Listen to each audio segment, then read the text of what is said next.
Turkey, Syria quakes, the horrible scenes, amid soaring death toll. 7.8 magnitude tremor hit early on Monday, with second major quake mid-morning hampering rescue efforts.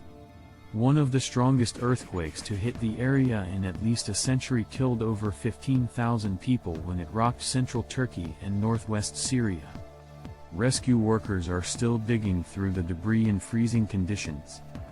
The WHO expects the toll to rise by several thousands. So many people are still trapped under the rubble. The earthquake destroyed significant areas of major cities in a region where millions of refugees have fled the Syrian civil war, inflicting thousands more injuries. It is another humanitarian disaster in an area already battered by war, a refugee crisis and deep economic troubles. In Turkey and Syria, rescuers were looking among the rubble for survivors after a powerful earthquake caused thousands of buildings to collapse and killed more than 15,000 people. The magnitude 7.8 quake, which hit in the early darkness of a winter morning, was followed by a second, 7.7 quake in the middle of the day on Monday and shook the area again, complicating rescue efforts and terrifying millions of people living in the quake zone.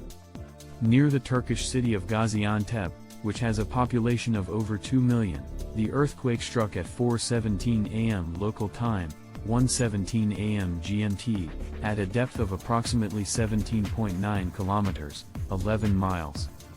The pictures of devastation in Syria, which has already been devastated by more than 11 years of civil conflict, seemed all too familiar.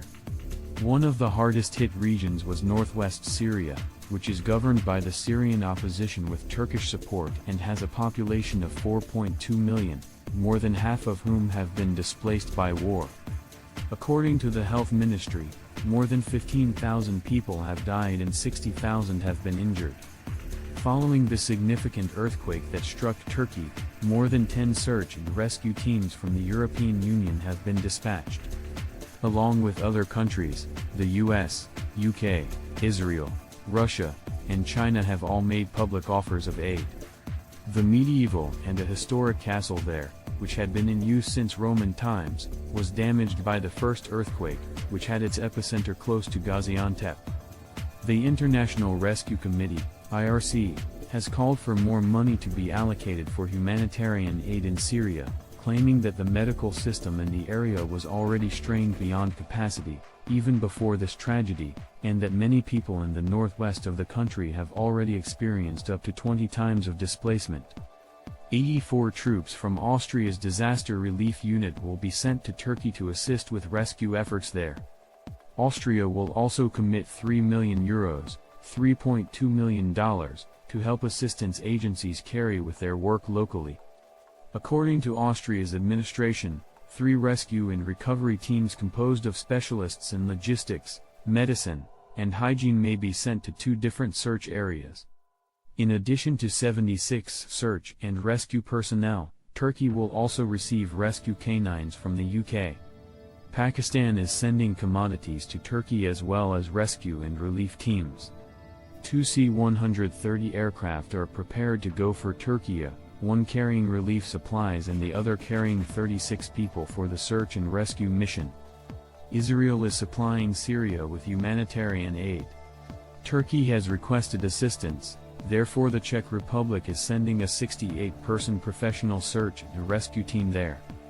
The Netherlands announced it will send 15 metric tons of search and rescue equipment, while Azerbaijan will deploy a 370-person search and rescue team and assistance supplies to Turkey.